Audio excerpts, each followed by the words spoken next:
standing for the national anthem sung by Detective Kim Royster.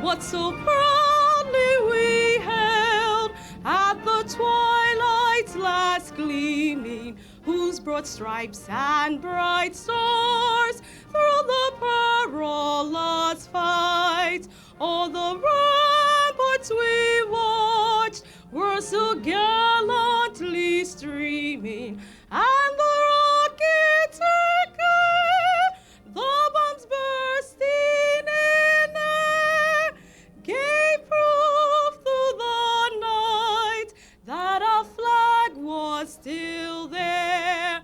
Oh, say does that star-spangled banner yet wave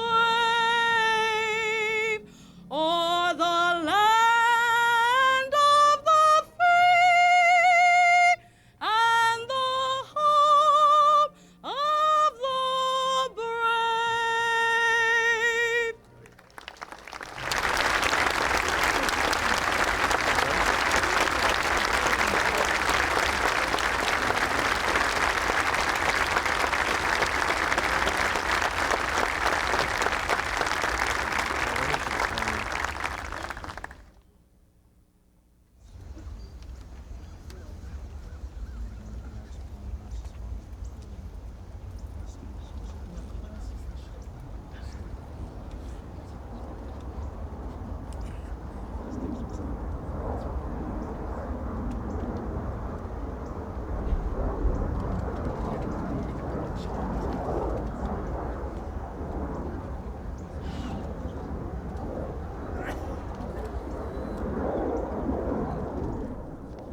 Let us pray. Eternal God, creator of this universe, you sustain us with your grace. We invoke your presence at this time, and we pray for all persons here, and especially for all law enforcement officers who were killed in the line of duty and victims of crime. And we take a moment of silent prayer to pray for all persons who are hurting in mind and in spirit.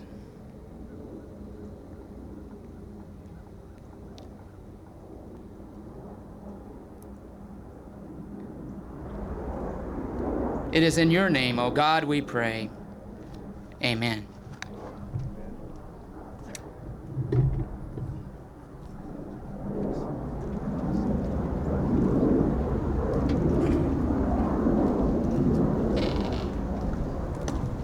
Please be seated, ladies and gentlemen.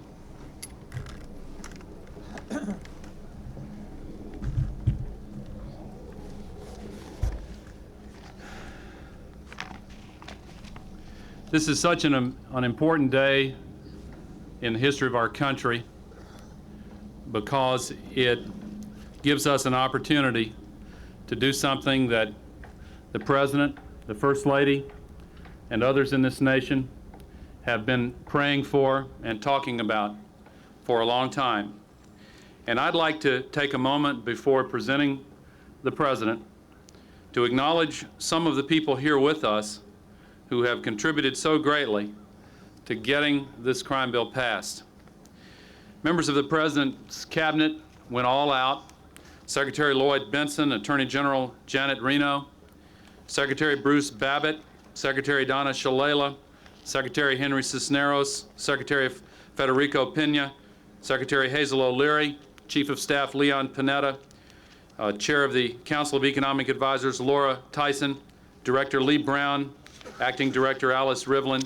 They're all here. They all worked extremely hard as part of the team in the executive branch to get this passed.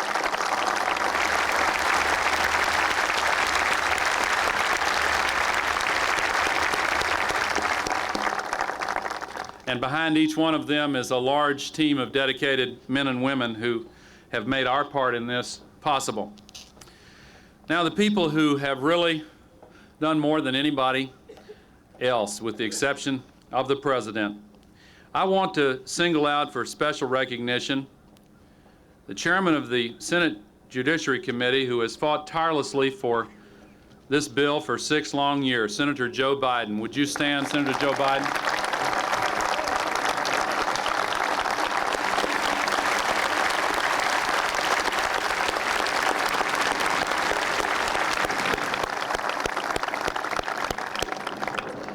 Joe, your wait is almost over.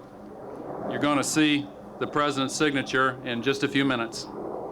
Of course, his terrific, outstanding counterpart, Chairman of the House Judiciary Committee, Congressman Jack Brooks. Would you stand, Mr. Chairman?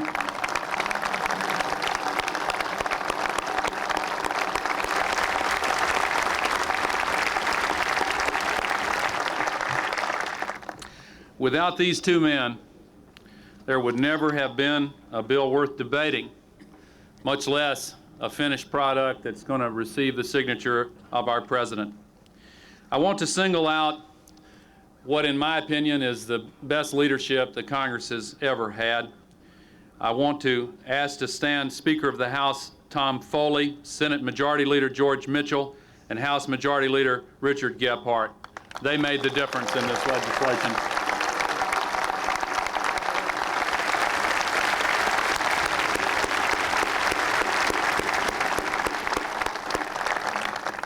They labored for an effective compromise between the House and Senate that didn't compromise the principles important to the success of this bill.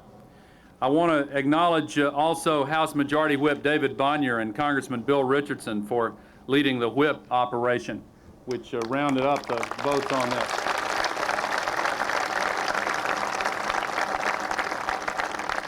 And a few other individuals in the Congress who everybody knows played such a key role. Congressman Chuck Schumer, who did so much to write this bill and help get it passed.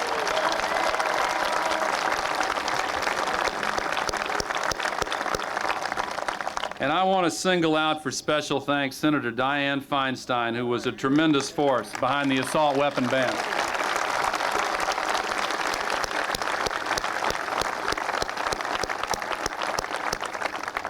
I want to also single out 2 members of the House who made an invaluable contribution to making this the kind of bipartisan effort that it had to be in order for the American people to secure their wishes. Congressman Mike Castle and Congressman Christopher Shays. Thank you both.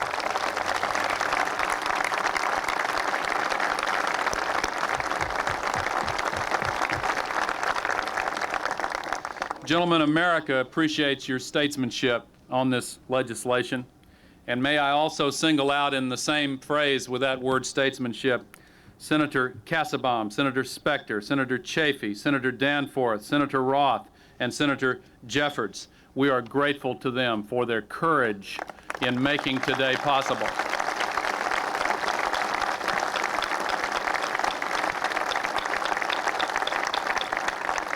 We want to thank all of the members of the House and Senate who have made this day possible, many who I'm not singling out personally, but you know who they are, and we're grateful to them. On behalf of the President, I also want to thank all of the U.S. mayors in attendance today whose efforts were crucial to passage of the crime bill. They went to work, they rolled up their sleeves on a bipartisan basis, and I want to just mention 5 of them by name and ask all of the others to also join in receiving our thanks. Mayor Rudy Giuliani of New York, Mayor Wellington Webb of Denver, Mayor Norm Rice of Seattle, Mayor Sharp James of Newark, Mayor Ed Rendell of Philadelphia, and all of the other mayors who are here with us. Thank you. Thank you.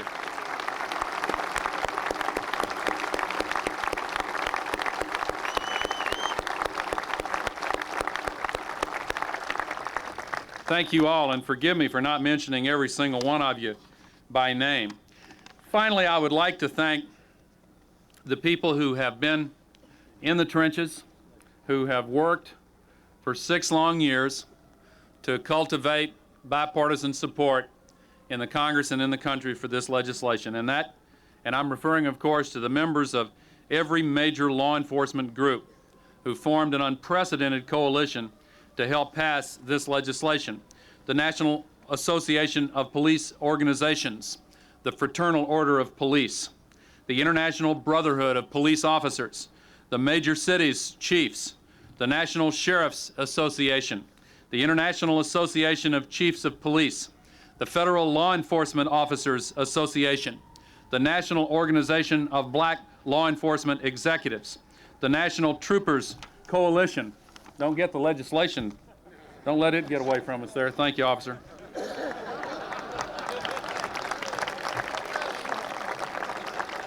They're always on the beat, I'm telling you what. When you need them, they're there. The Police Executive Research Forum, the Police Foundation, the International Union of Police Associations, the National Association of Attorneys General, the National District Attorneys Association. Would the leaders of those organizations whose names I've called out please stand and receive our applause and thanks for your leadership on getting this bill passed? Thank you. Thank you.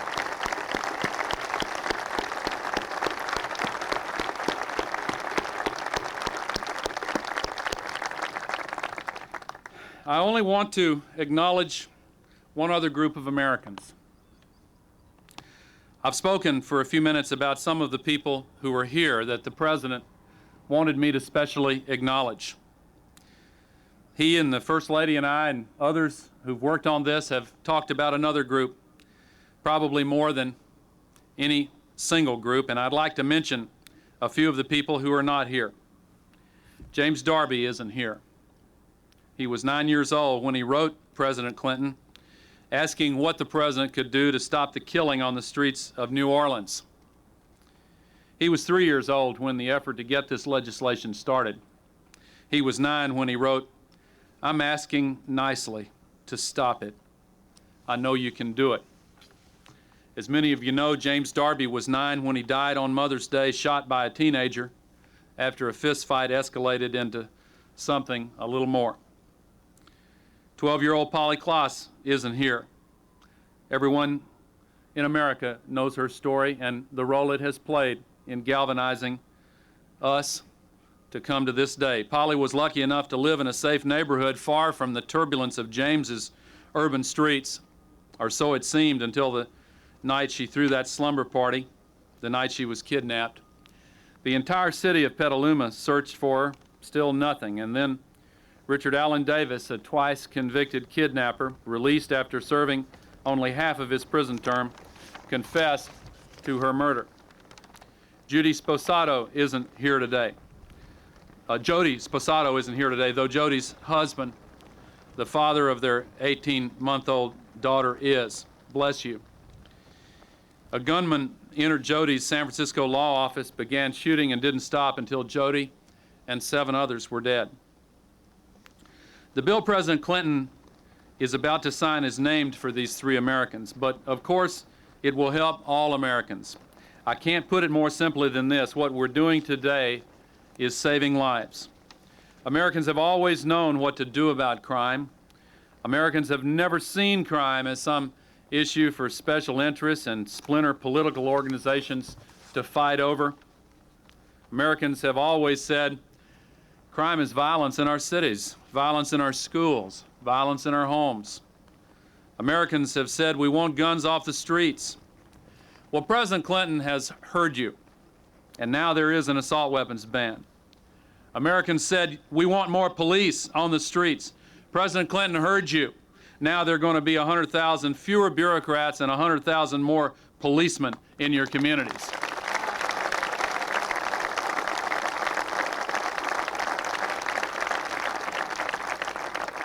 You said violent criminals ought not to be out free on the streets. President Clinton heard you. Now we have 3 strikes and you're out for violent offenders.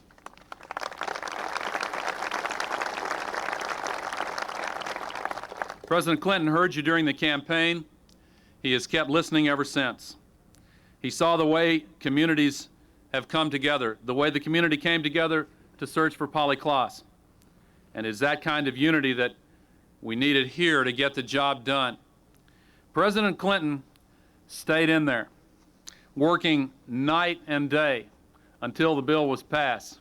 And all of you, probably everybody here has gotten a telephone call from him at some hour, night or day. He was relentless. Some lost hope. Others said, just cut out the weapons ban, as if it was just any provision in any bill. But President Clinton stood firm on his promise to you, the American people, because this isn't just any bill. This is for the police officers who protect our streets. This is for the parents who love and care for and protect our children. This is for the children. And President Clinton's efforts will serve the nation for so many years to come. The nation owes all who have worked on this legislation its sincerest thanks, and especially the President. You know, we often know the names of the victims of crime. We don't always know the names of those who've been saved. Next year, we'll celebrate the first anniversary of the crime bill. We won't know the name of the little boy who was not shot down because it was illegal for a teenager to buy a gun. We won't know the name of the young girl who wasn't stolen from her home because a kidnapper was serving his full sentence. We'll never know the name of the woman who lived to see her infant daughter grow up because a would-be murderer couldn't buy an assault weapon. But those 3 and so many others will be out there. Maybe they'll even be with us here. But never doubt this, because of your work and because of what we will see here in a moment, they will be there in our country with us. And it is the image of those children and others out there that inspired President Clinton. The passing of a crime bill is a tremendous achievement for our country. It is his vision, his leadership, which should inspire all of us. He's put more into this than anybody knows. He's worked his heart out for it. And now it is my great pleasure to present to you President Bill Clinton.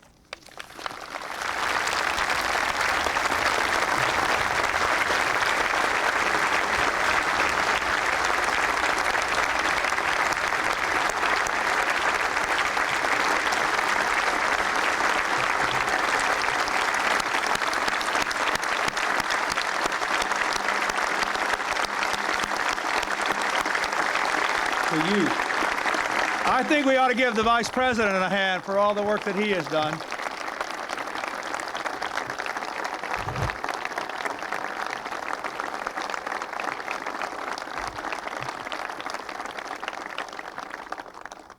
Thank you, Mr. Vice President, for your introduction and for your labors on this bill.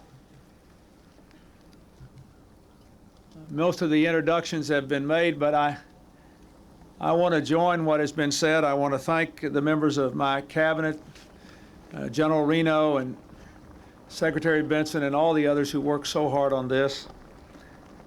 I want to thank all these mayors here, Mayor Giuliani, Mayor Webb, Mayor Rice, Mayor Daley, Mayor James, Mayor Rendell, all the other mayors. I'd like to ask, and there's some county officials here, I'd like to ask all the local leaders who are here to please stand up. They didn't all stand. I'd like to ask them all to stand. Be recognized. Mayor Golding. Susan, good to see you. Mayor Smoke, Mayor Helmke, Mayor Abramson, who got cauliflower ear from making his phone calls. I'd also like to ask, even though many of them have been introduced, I would like to ask the people without whom we would not be here today, all the members of the Congress who are here, Republicans and Democrats, to please stand and be acknowledged, every one of them. I'd like for them to stand up. Please. Thank you.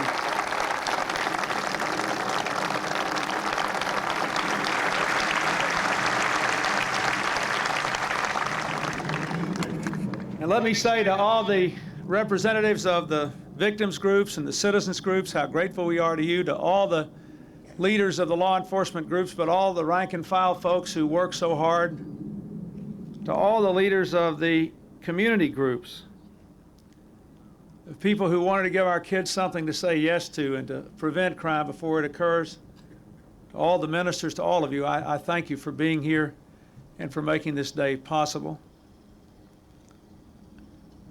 The American people have been waiting a long time for this day. In the last 25 years, 500,000 Americans have been killed by other Americans.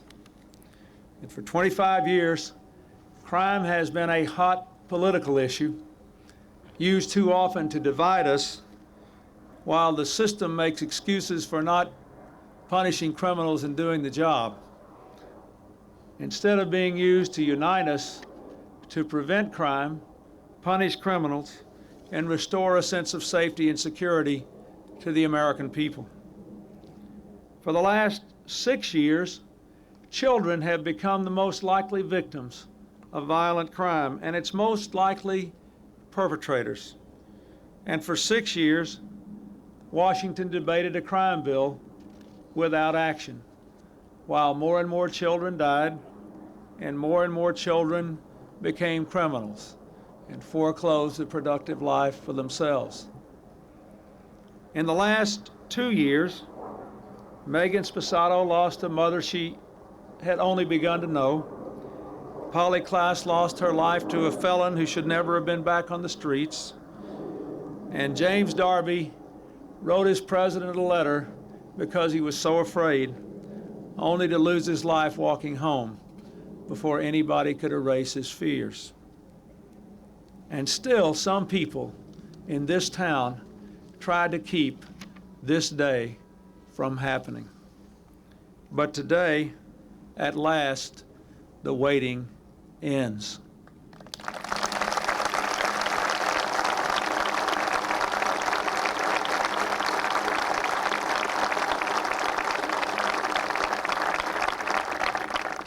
Today, the bickering stops, the era of excuses is over. The law-abiding citizens of our country have made their voices heard. Never again should Washington put politics and party above law and order. From this day forward, let us put partisanship behind us, and let us go forward, Democrats, Republicans, and independents, law enforcement, community leaders, ordinary citizens. Let us roll up our sleeves to roll back this awful tide of violence and reduce crime in our country. We have the tools now. Let us get about the business of using them.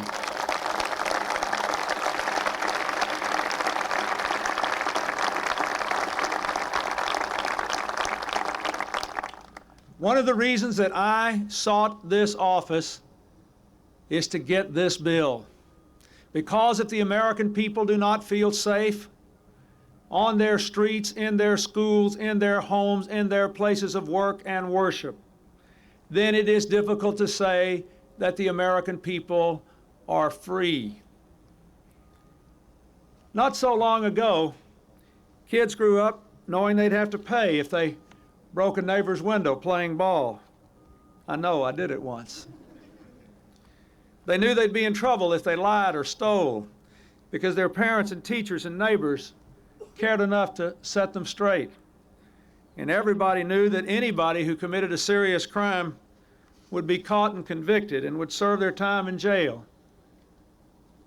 The rules were simple, the results were predictable, and we lived better because of it. Punishment was swift and certain for people who didn't follow the rules, and the rewards of America were considerable for those who did. Now, Too many kids don't have parents who care. Gangs and drugs have taken over our streets and undermined our schools. Every day we read about somebody else who has literally gotten away with murder. But the American people haven't forgotten the difference between right and wrong. The system has. The American people haven't stopped wanting to raise their children in lives of safety and dignity, but they've got a lot of obstacles in their way. When I signed this crime bill, we together are taking a big step toward bringing the laws of our land back into line with the values of our people and beginning to restore the line between right and wrong. There must be no doubt about whose side we're on. People who commit crimes should be caught, convicted, and punished. This bill puts government on the side of those who abide by the law, not those who break it, on the side of the victims, not their attackers, on the side of the brave men and women who put their lives on the line for us every day, not the criminals or those who would turn away from law enforcement. That's why police and prosecutors and preachers fought so hard for this bill, and why I am so proud to sign it into law today. When this bill is law, 3 strikes and you're out will be the law of the land. The penalty for killing a law enforcement officer will be death. We will have a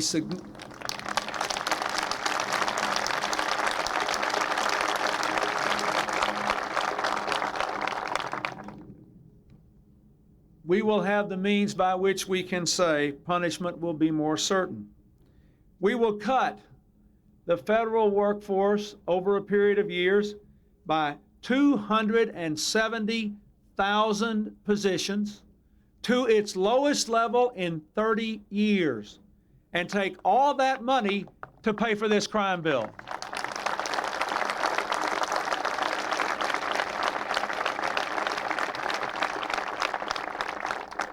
The savings will be used to put 100,000 police officers on the street, a 20% increase.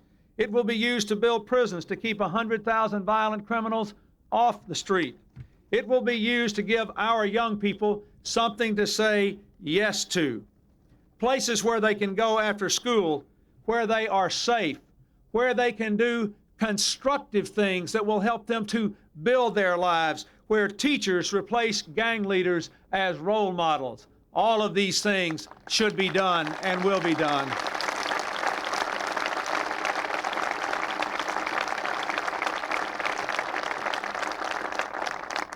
This bill makes it illegal for juveniles to own handguns, and yes, without eroding the rights of sportsmen and women in this country, we will finally ban these assault weapons from our street that have no purpose other than to kill.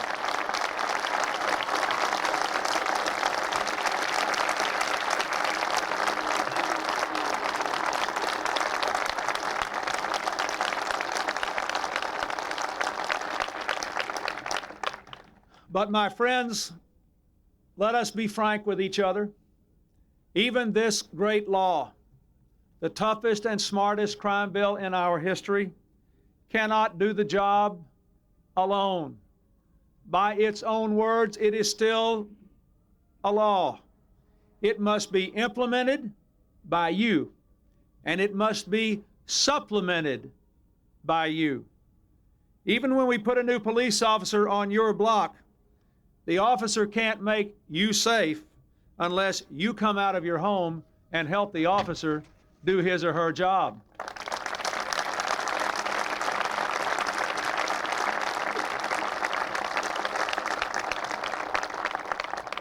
Even when we keep our schools open late and give our children an alternative to drugs and gangs, your children won't learn the difference between right and wrong unless you teach them and they're in those schools when they're open.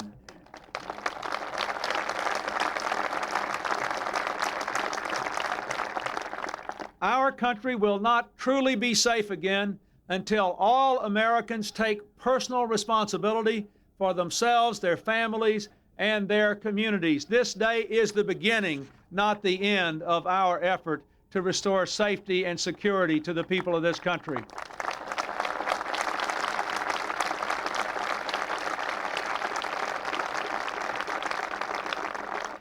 Here in Washington, there is more that we can do. Today, I am naming Vice President Gore, whose Reinventing Government report first proposed the cuts in the bureaucracy that will pay for this bill, to head the President's Prevention Council. I want him to work with every department to make this a coherent and cost-effective effort to give communities the tools they need to prevent crime from occurring in the first place.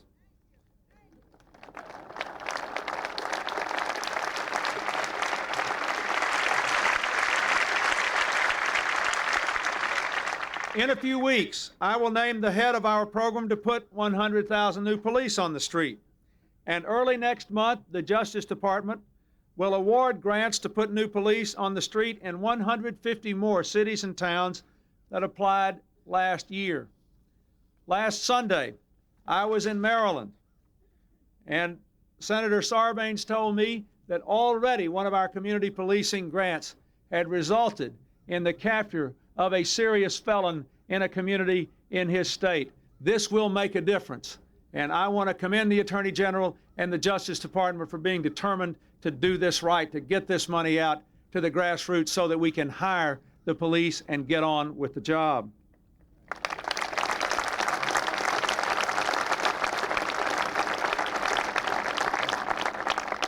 Thirdly, in the coming months, the Vice President and I will hold forums on crime and violence all across our country with all kinds of people from all walks of life, leading up here to a meeting at the White House next year to launch a national effort at the grassroots level in each and every community to implement the crime bill properly, to enshrine the values and common sense the crime bill represents, and to do something about this terrible scourge of violence that is especially gripping our children and robbing them of their future. We intend to continue the fight, and we want you to keep working with us.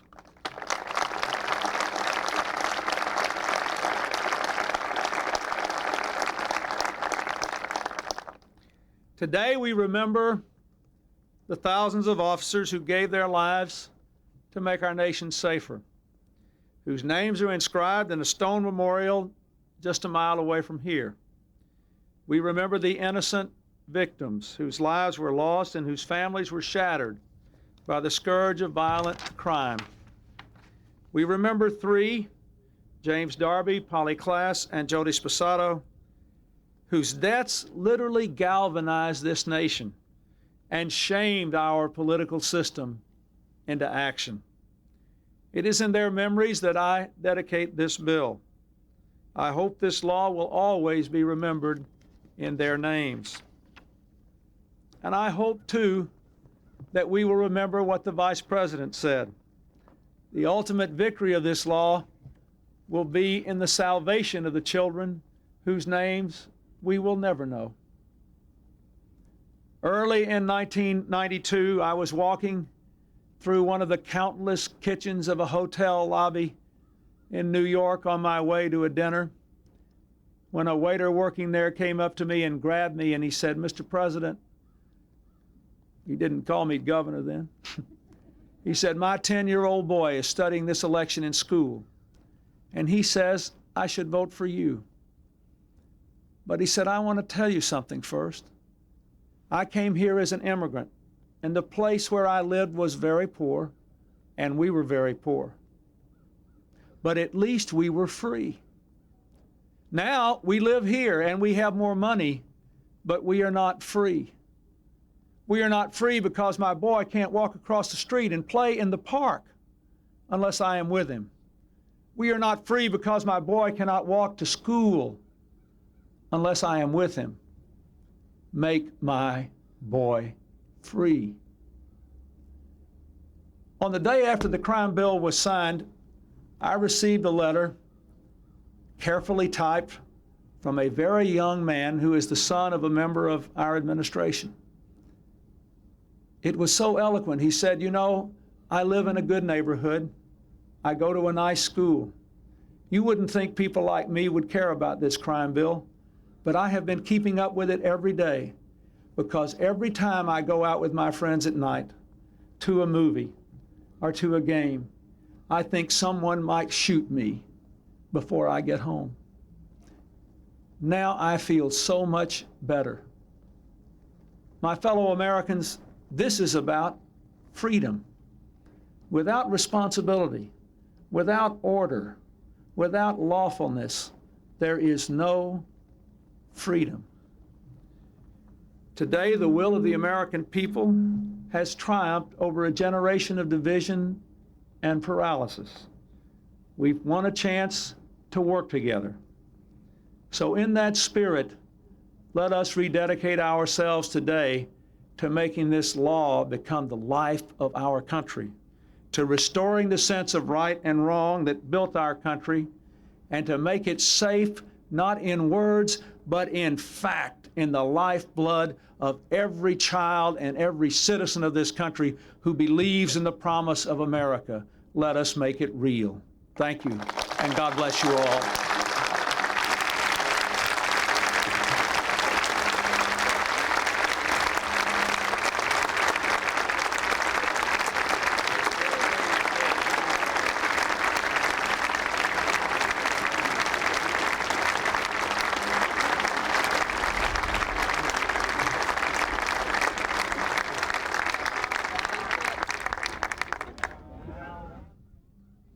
Please.